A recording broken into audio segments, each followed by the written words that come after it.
Shalom et bienvenue à tous sur les témoins de la foi, votre podcast où nous explorons les vies inspirantes des chrétiens. Nous plongeons dans le parcours spirituel des figures emblématiques et peu connues en découvrant comment leur foi a façonné leurs actions et a influencé le monde autour d'eux. Je suis Dalva, votre présentatrice du jour.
Alors ce soir, j'ai le plaisir de recevoir quelqu'un d'assez exceptionnel. Il s'agit de Dieudonné Mundiéou. Bonsoir. Bonsoir. Alors merci d'être des nôtres cet après-midi. C'est moi qui vous remercie. Nous sommes là pour parler de votre foi, de votre marche avec le Seigneur. En tant qu'enfant de Dieu, né de nouveau, dites-nous comment est-ce que vous avez rencontré le Seigneur, où et quand et dans quelles circonstances? Alors, encore bonsoir à tous ceux qui nous regardent. Je suis Mundiéou Dieudonné. Je suis chrétien. Je prie à l'Alliance chrétienne de Nzaïon précisément au niveau du marché. Je suis coordinateur des jeunes. Et dans le domaine professionnel, je suis enseignant de formation. Alors, j'ai rencontré le Seigneur il y a quelques années en arrière. C'était lorsque j'écoutais la radio. Voilà. On avait une chaîne IFI. Pour ceux qui se souviennent à l'époque, ça prenait les cassettes et tout ça. Et puis on était très adonné à la musique du monde et tout cela, au rap, à tout ce qui était, voilà, les tendances jeunes en termes de musique. Et on voulait pas aller à l'église, on n'était pas intéressé pour de partir à l'église. Notre maman priait déjà et tout le temps nous invitait et puis on n'était pas intéressé du tout. Et alors qu'on était là à notre habitude quotidienne, en train d'écouter de la radio et tout, et on est tombé sur un témoignage assez époustouflant. Ce qui nous a retenu dans ce témoignage, c'est que la personne parlait avec une voix tellement émotive et pleurait même à la radio en racontant ce témoignage. Subitement, on a été pris, mon grand frère et moi, et on écoutait ce témoignage d'un homme qui était enfant de cœur, voilà, j'y arrive, église catholique, et puis il allait souvent dans les boîtes de nuit avec ses amis et tout cela. Mais ce jour-là, il s'est senti très mal, il est rentré chez lui. Et là, il a commencé à invoquer le Seigneur, à se repentir. Sa chambre était envahie de la présence de Dieu et Jésus lui est apparu. Et après cette rencontre avec Jésus, le lendemain, sa vie avait complètement changé. On a été vraiment touchés par ce témoignage. Et il s'agissait là de Papa Charles Taningano, l'évangéliste de renom que nous connaissons tous, qui parcourt le monde et qui prêche l'évangile aujourd'hui. Voilà, c'est par son témoignage que ma vie a été totalement transformée. Et à la radio, ce jour-là, j'ai donné ma vie au Seigneur. Parce qu'à la fin du témoignage, il a demandé à ceux qui aimeraient recevoir Christ de répéter la prière après lui. Et mon grand frère et moi, ce jour-là, on s'est donné au Seigneur, sincèrement. Vous avez reçu le Seigneur Jésus-Christ durant cette période-là. Et déjà, de cette année-là jusqu'à maintenant, votre foi chrétienne, est-ce que vous avez fait face à des défis? Si oui, allez-y. Ok, les défis déjà, les premiers défis, c'est quand tu te convertis. Quand tu te convertis déjà, il y a plusieurs éléments à comprendre sur la vie chrétienne, des éléments qu'il faut abandonner. Et mon premier défi, s'il faut le dire ainsi, tout premier défi, c'était de quitter le péché. C'était de quitter le péché, abandonner tout ce que je faisais. Il y avait la musique, il y avait tout cela. Il y avait aussi des attitudes mauvaises, telles que la rancune, la colère, des choses comme cela. Et il fallait demander l'aide de l'esprit pour en sortir. Et un autre défi très grand qui a vraiment marqué ma vie, c'est la séparation de mes parents. Parce que quelques temps après, la vie n'a plus été la même au niveau de la famille. Il y a eu cette séparation. Et du coup, ma vie sur le domaine émotionnel a été assez bouleversée. Assez bouleversée. Et il m'a fallu du temps. Du temps pour remonter la pente, pour comprendre que ces différents événements qui arrivaient n'étaient pas là pour me détruire, n'étaient pas là pour m'écarter de Dieu. Le Seigneur que j'avais reçu il y avait pas très longtemps, mais plutôt de forger ma foi. Comme dit la parole de Dieu, que toute chose concourt au bien de ceux qui aiment Dieu, et ceux qui sont appelés selon ses desseins. Et par sa grâce, j'ai pu surmonter ces différents événements. Voilà. D'accord. Alors, comment avez-vous fait de façon concrète pour pouvoir surmonter ces difficultés-là, sachant que cela touche le pan émotionnel? Quelles sont les actions, du moins, quelles sont les actions que vous avez posées chaque jour pour pouvoir surmonter le fait que les parents soient divisés ou du moins séparés? Ok. La première chose, et une des choses que je recommande toujours aux jeunes, que je dirige les jeunes, comme je disais, c'est la compagnie. Voilà. 1 Corinthiens 15:33 nous dit, ne vous y trompez pas, il commence par là, les mauvaises compagnies corrompent les bonnes mœurs. Donc, si vous mettez avec des personnes qui vous incitent à vous comporter en fonction de ce que vous avez comme mauvaises émotions, mauvais sentiments, vous allez toujours être dans des mauvaises choses, mauvaises pensées, mauvais caractère, frustration et tout ce qui va avec. Or, si vous décidez de marcher avec les gens qui vont vous booster, vous encourager dans votre foi, dans votre élan, vous allez plus rapidement sortir de ces différents éléments. Et en tant que jeune, naturellement, l'élément clé qui nous embête, c'est la compagnie. J'entends ici par compagnie pas seulement les hommes, il y a les êtres humains, mais aussi la compagnie des choses que nous faisons au quotidien, les habitudes que nous avons, les programmes que nous regardons, les gens que nous fréquentons. Toute cette compagnie-là, j'ai dû reconsidérer les choses. Je me souviens qu'avec mon grand frère, on a dû brûler nos cassettes. On a brûlé les cassettes, brûler les cahiers parce que il commençait à écrire, il écrivait beaucoup de textes, vraiment il était déjà lancé dans un groupe de rap même, et moi je l'accompagnais très souvent. On a dû abandonner tout cela, changer de compagnie en termes de matériel d'habitude d'abord, changer de compagnie en termes de personnes. Désormais, on côtoyait plus les enfants de Dieu, ceux qui avaient connu Christ avant nous. Ils nous motivaient, ils nous encourageaient, et on lisait la parole, on méditait, on jeûnait, et très vite, ces événements ont été classés dans les documents du passé. D'accord. De votre conversion jusqu'à aujourd'hui, est-ce qu'il y a un événement ou une situation particulière qui a marqué votre vie chrétienne? Oui. Je me souviens, lorsque je préparais l'examen du baccalauréat, il y avait un jeune homme en classe qui disait moi, quand un examen s'approche, le Seigneur me révèle. Je vois l'épreuve qui va arriver. Puis j'ai dit quoi? Et il n'était pas chrétien, en fait. Il faisait un peu son chou. Il dit, moi, ça m'arrive souvent et tout. Je ne sais pas s'il blaguait, mais moi, j'ai pris ça au sérieux. J'ai dit, non, Seigneur, moi, je suis ton enfant. Lui n'est pas chrétien. Comment ça se fait que tu montres des choses qui vont arriver? Moi, je n'ai jamais eu l'occasion de voir cela. Et je me suis mis à prier. Ça m'a révolté, ça m'a vraiment touché. J'ai dit, non, Seigneur, je te sers. Il faut que tu te révèles à moi. Déjà, la parole de Dieu nous promet qu'il va nous conduire, nous instruire, il montrera la voie à suivre. Et puis, là, j'ai entendu la voix de Dieu dans ma chambre qui m'a dit, si tu poses telle action et telle action, je te montrerai les épreuves qui vont arriver aux examens. Alors, c'était quoi les actions? C'était un défi. Le défi était, si tu prêches l'évangile à toute ta salle de classe, je te montrerai une partie des épreuves. Si tu prêches l'évangile au carrefour, dans un quartier, il m'avait indiqué, je te montrerai toutes les épreuves. J'ai dit, hein? Le défi était lancé.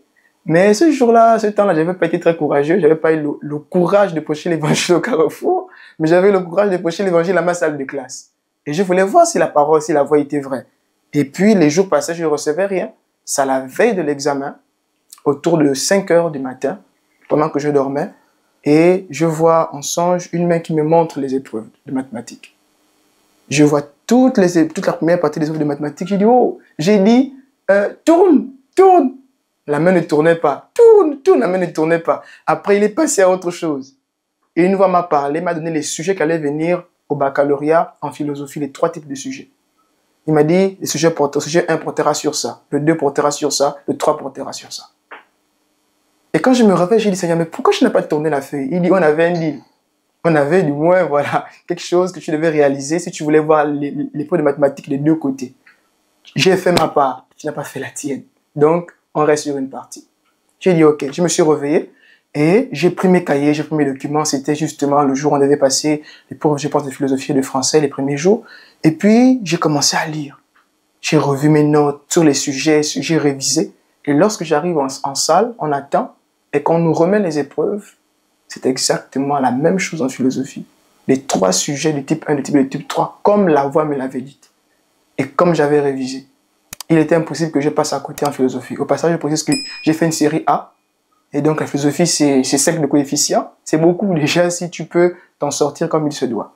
Et au jour de l'épreuve de mathématiques, c'était la même chose que j'avais vu. Toute la première fois que j'avais vu dans le songe, exactement écrit comme ça, avec l'en-tête, tout ce qu'il y avait, tout était identique.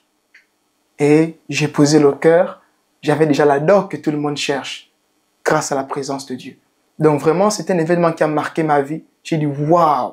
Donc Dieu, effectivement, peut se révéler et montrer des choses qui vont arriver. Alors que l'enveloppe est scellée. Personne n'a l'enveloppe entre les mains. Et moi, Dieu m'a fait grâce de voir, c'était dans l'enveloppe qui était encore même très loin de moi, parce que Dieu révèle encore les secrets. Alors, vous êtes jeune et on sait qu'en tant que jeune, ce n'est pas toujours facile, ce n'est pas toujours évident. Et être jeune chrétien, c'est encore là un autre défi. Alors, est-ce que vous avez déjà été sujet à la persécution? Oh, ça a été mon pain quotidien. Depuis le collège, ça a été mon pain quotidien, la persécution des autres, parce qu'ils ne comprenaient pas. Enfin, j'étais dans un contexte où la plupart des jeunes, très tôt, avaient des copines, avaient une vie sexuelle très active déjà. Voilà, notre génération, comme on dit aujourd'hui, va un peu vite, va un peu trop vite des fois. Et j'étais un peu, non pas le mouton noir, peut-être le mouton blanc parmi les moutons noirs, peut-être l'inverse. Parce que, il disait, comment lui, qu'est-ce qu'il veut prouver? Il nous parle de Dieu, on lui pose des questions à des copines, il dit non, et ceux qui me connaissaient confirmaient ce que je disais. Et tout le monde disait, allô pasteur, laisse-nous ce que tu racontes là. Et une fois, on était au cours d'EPS, j'étais au collège, et on faisait le triple saut. Ça allait être mon tour de passer. Et pendant que je m'apprêtais et que je courais, tout le monde criait, le pasteur, faut sauter, le pasteur, c'est pas la Bible, le pasteur, le pasteur. Tellement il criait, j'étais embrouillé sur le saut que j'allais faire, je me suis trompé. Et tout le monde a ri, tout le monde s'est moqué de moi et tout ça. L'enseignant ne comprenait pas ce qui se passait, il s'est aussi mis à rire. Et j'avais quand même été assez touché dans ma foi. J'ai dit, Seigneur, on se moque de moi comme ça, en public, les gens crient le pasteur, comme si c'était une honte d'être chrétien. Mais je suis resté ferme, et ça s'est encore multiplié par la suite. On me présentait des filles, voilà, elle est intéressée par toi, tu dis quoi, tu es un faux, tu n'es pas courageux, tu as peur des femmes. Ça s'est multiplié tellement de fois, parce que qu'une fois, une fille est venue dans ma salle de classe, j'étais déjà au lycée, et puis elle a écrit sur mon banc, avec le correcteur, ce qu'on appelle le blanco chez nous, Dieu donné, je t'aime et tout ça, retrouve-moi à telle classe, elle a mis le cœur, elle a mis son prénom à l'intérieur du cœur. Et là, je voulais effacer avant qu'eux ils ne voient parce qu'ils devaient encore se moquer de moi. Et pendant que j'essayais d'effacer, tout le monde me regardait et ils sont venus regarder. Ils ont dit, mais toi aussi, nous, c'est ce qu'on attend. Qu'une fille nous écrit des choses comme ça et tout ça. J'ai dit, je ne suis pas pareil que vous. Non, toi, tu es un peureux, tu es un faux. Ça s'est répandu et on m'a traité de peureux. D'autres même pensaient que j'étais homosexuel parce que quelqu'un me l'avait dit un jour. Tu ne suis pas les filles comme nous, tu es homosexuel, peut-être que tu es un mutant, mais tu n'es pas un enfant normal. Et donc, j'ai vécu ça au quotidien. Tellement vécu ça, mais Dieu m'a fait la grâce de me tenir jusqu'à aujourd'hui. Et pour toutes les personnes qui nous regardent, que pouvez-vous dire à quelqu'un qui en ce moment passe par ce genre de situation ou est sujet à la persécution? Déjà, la première chose que je vais dire, c'est quand tu as reçu Christ, apprends à dépendre du Christ que tu as reçu. Parce qu'on ne peut pas mener la vie chrétienne sans la force de Christ. On ne peut pas servir Dieu sans la force que Dieu donne pour son service. En réalité, la force de tenir se trouve dans la personne même qui nous amène à le suivre. La force de tenir en Christ, la force de prier, la force de surmonter les persécutions et tout cela, les tentations, se trouve dans celui qui nous a appelés à le suivre. Donc, j'encouragerai les jeunes à se tourner vers le Seigneur, à s'abandonner à lui. Et comme je disais au départ, un élément important et sur lequel j'insiste toujours, la jeunesse aujourd'hui, la compagnie fera toujours la différence.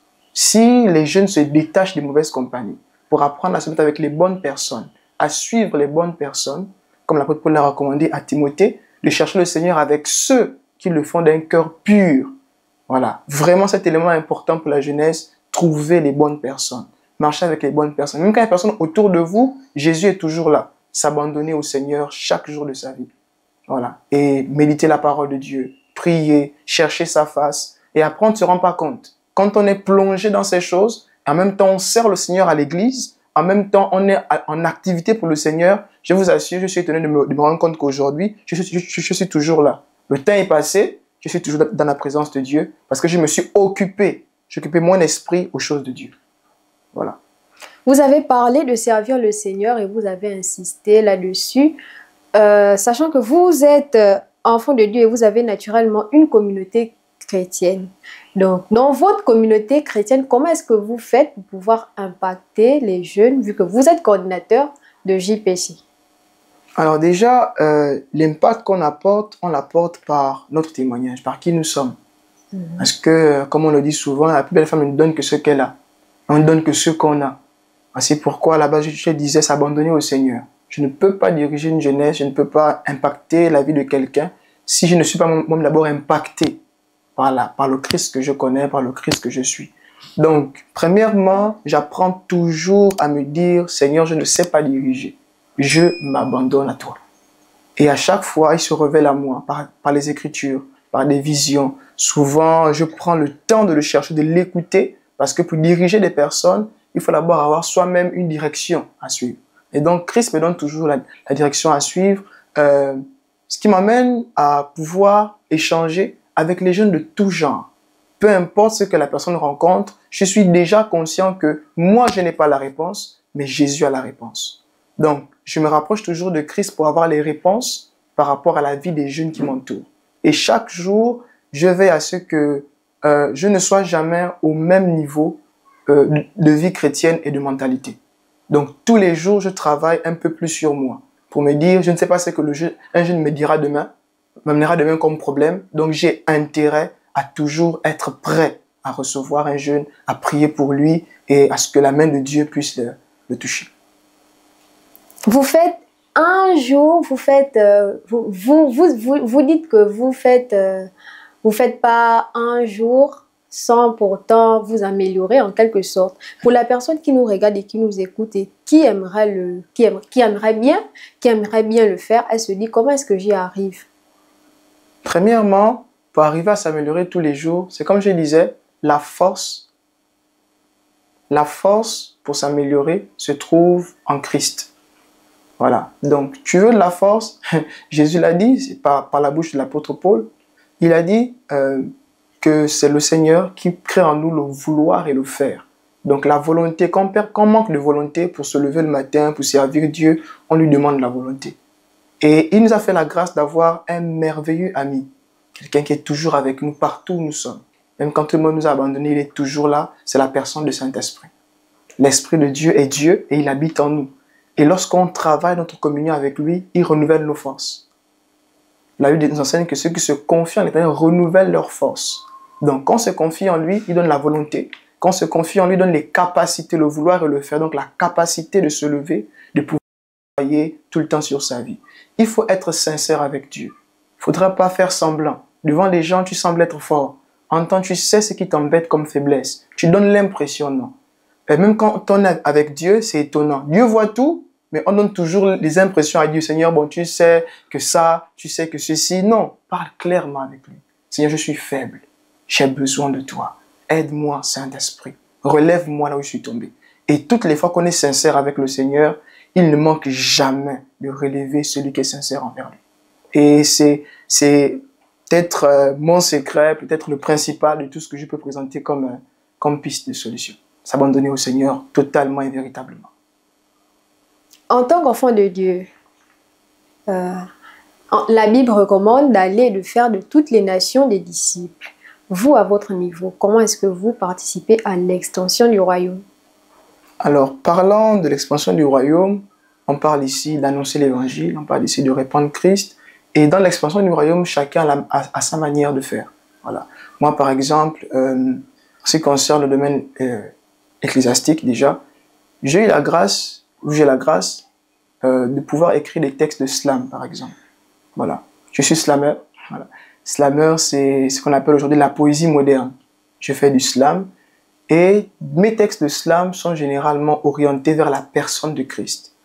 Ça encourage les gens à croire en Christ, à s'abandonner au Seigneur, à donner sa vie à Jésus, à comprendre que la vie chrétienne est réelle, Jésus est vivant, il existe et il fait encore des choses aujourd'hui. Donc toutes mes thématiques, on va dire, ça peut pas être de plein de choses, mais le centre c'est Christ. Donc déjà par la poésie et par la grâce de Dieu, il y a quelque temps j'hésitais, j'avais pas trop les idées claires pour commencer en ligne une chaîne TikTok et commencer mes slams. Et par la grâce de Dieu, j'ai commencé cela il y a peut-être un ou 2 mois. Donc, j'ai publié des vidéos, des courtes vidéos qui transmettent le message de l'évangile sur TikTok. Je suis convaincu que ce que Dieu a mis en moi comme potentiel dans le domaine du slam. Et puis, je fais des séquences de slam sur lesquelles que j'envoie sur les réseaux. Et les gens sont touchés. Je vois des gens s'abonner, je vois des gens liker. Je suis étonné de voir que c'est en train de prendre de l'ampleur. Et aussi, dans le domaine le monde séculaire, comme je disais au départ, je suis enseignant. Voilà. J'ai l'occasion au-delà des matières que j'enseigne, de parler de l'évangile, de glisser souvent Jésus t'aime. Et au-delà de glisser un mot, il y a aussi le caractère que Dieu nous donne d'avoir afin de pouvoir impacter les gens autour de nous. Voici un peu ce que je peux dire en gros sur cela. Alors, merci à Dieudonné Mounzerou d'avoir accepté notre invitation. Avez-vous un mot de fin pour les personnes qui nous suivent actuellement? Déjà, le mot de fin que je vais donner aux personnes qui nous suivent, c'est que Jésus vous aime. Voilà, Jésus aime tellement les hommes. Ce n'est pas le Jésus des Européens. Comme j'entends depuis un moment, ça fait beaucoup de débats. Jésus était noir, Jésus était blanc, Jésus était. Le plus important n'est pas dans la couleur de peau que Jésus avait. Le plus important, c'est le message qu'il a apporté. Il est venu sauver l'humanité. Il aurait pu naître au Gabon, mais la mission n'aurait pas changé. Il serait toujours venu pour le monde. Et il n'y a pas dans la Bible des éléments qui montrent que Jésus était raciste ou que la Bible nous parle de racisme pour dire que c'est un livre des Blancs. Il n'y a pas d'esclavage où on dit que Dieu aime l'esclavage dans la Bible. C'est pas la Bible du colon. Jésus est vivant. Il a vraiment donné sa vie pour les hommes. Il t'aime. Il veut te transformer. Et tout ce qui se passe autour de toi, c'est un signal, un message que Dieu t'envoie afin de t'attirer à lui et que tu puisses le connaître. Que Dieu te bénisse. C'était tout pour aujourd'hui. Si vous avez aimé cet épisode, n'oubliez pas de vous abonner, de liker, de laisser un commentaire et de partager avec vos amis. Nous nous retrouvons la prochaine fois. Que la paix et la grâce du Seigneur soient votre partage.